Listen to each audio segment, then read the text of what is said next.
that's the belt coming apart and melting. So something happened. I don't know what. It's probably hot. Yeah, I'm not happy.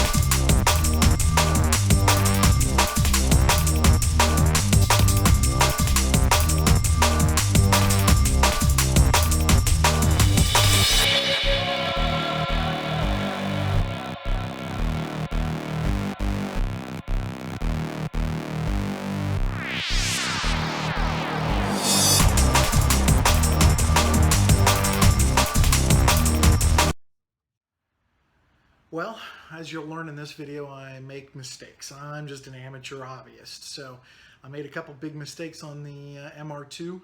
I took it out on the road and wanted to give it a little shakedown, and I got it out on the freeway for the first time, and two things happened. Well, first, no 5th or 6th gear, which surprised me because 1 through 4 worked wonderfully in reverse.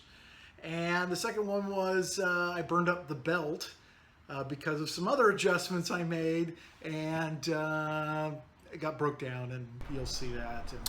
Here are the instructions from Monkey Wrench, and the step that I missed, that's the picture, and those are the instructions. And the little bit that I missed was with some sealant inside the copper colored seal cup. And I didn't put the cup back in, I just put the plug in. And it was always seemed a little loose. I kind of thought that was a little odd, but you know, okay. And that was what was restricting me, because by inserting the cup, it was much deeper and the rod couldn't push through. So I got that fixed. Luckily, I've been keeping all the leftover parts, so I had the cup and I was able to put that in there. All right, here I am up underneath the engine. This is the front of the transmission. This is the little cup that needed to be re-put back in.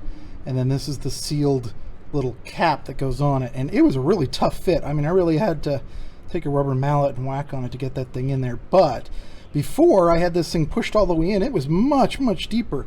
And that's what was keeping the rod from being able to go up into 4th and 5th gears, or 5th and 6th gears.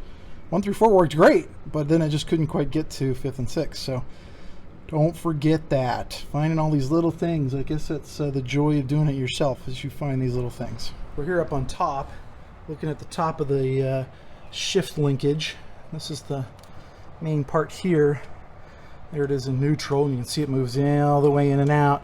It's really hard to tell if you're getting all 6 gears, because I thought for sure I had all 6, but I think I was getting 4th and 3rd twice and thinking that I had moved into them. It's kind of hard to tell. So the best way is to have somebody sit in the car, move the shifter, and you can learn where this goes. But just so you know, pulls all the way out, a little bit farther, that's reverse.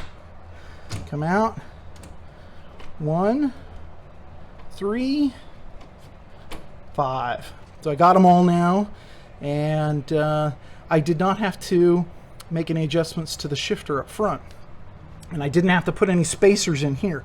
A couple people have mentioned that, you know, if your cables get stretched out, you may need a spacer so that you can get the right leverage, or other people have pointed out that your cage may need to be adjusted. I don't see that at all. I pulled this whole thing apart, and the shifter linkage, it doesn't bump into the edges at all. So that's certainly not the problem. Thought maybe it could have been. So I pulled it all apart, but it's not. And it was just me making a mistake and putting the whole thing together. Guess that's what happens when you're a rookie at these things. All right, so I got the bumper off. It'll make it a little easier to get into everything. But this is what's left of my belt. It shredded to pieces. And the reason for that is a couple videos ago I swapped the idle pulley down here. I think you can see it right there.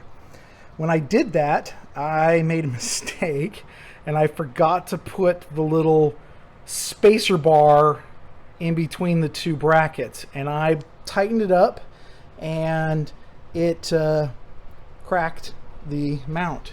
So there's my mount, the upper mount. So obviously that used to hold a power steering pump, and so it has an upper and a lower. So it broke the upper one. So my idea was to move it to the lower mount and pick up a different size belt, which I did. And I picked the right size belt and put it on there, and it ran beautifully at idle. Everything looked great at idle, so I took it out on the road, and I think basically what happened was when I got up to speed and the belt expanded, stretched, that the tension pulley right here and the return one, they bumped into each other. So they wore each other down, and it sprayed, and I just melted it down. Let's see if I can show you. There in the back wall, there's the black across that back wall of the firewall. That's what's left of that belt. So it just shredded to bits. So I've got to, well, one, clean everything up because it is a mess down there now. And number two, try and move. I figure I've got two options. I can move the pulley back to its original location, get that put back on, or I can get a bigger pulley to give myself some more space. So first things first, I'm going to try and see if I can JB Weld that on, and with the back support, if it'll be okay. So I'm going to try that first, and if that doesn't work, I can go to a larger pulley on the lower mount, see if that works. So that's where I'm at. I have finished my repair. It is nice and straight now, and hopefully that will hold. I think with this tightened up, I really got the stuff on there, got that JB Weld on there really strong. Hopefully it will hold. Obviously all the pressure is pulling towards the casing, so I think it's going to be okay, but we shall see. Just got back from taking the MR2 out for a big ride, and it did amazing. One of my favorite roads. I take my motorcycle out on it. The thing's stuck like, I don't know, like it was on rails, and I haven't even done any suspension work yet. So engine ran great. No check engine lights. Gas gauge worked perfect. Filled it up. It's looking wonderful. So I'll definitely get it in and get it inspected this week. Make this bad boy legal. And appreciate you watching. And we'll have more to come. There's still a lot more work to do on this thing to get it the way I want it. So stick in there. Thanks for watching.